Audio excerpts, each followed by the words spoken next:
Welcome to Domino English Lessons. Welcome back to Domino English Lessons, where we learn English through real conversations. In this lesson, you'll learn useful English for visiting a hospital and speaking with medical staff. Now, let's watch An Appointment with a Doctor.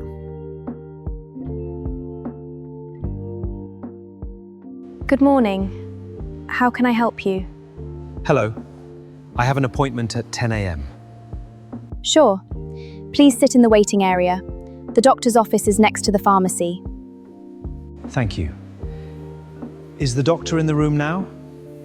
Yes, he is in his office. He will call you in a few minutes. Where is the blood test room? It is behind the reception desk and near the lift. Okay, and the emergency room?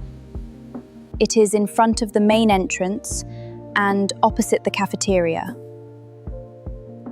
Great. Thank you so much. You're welcome.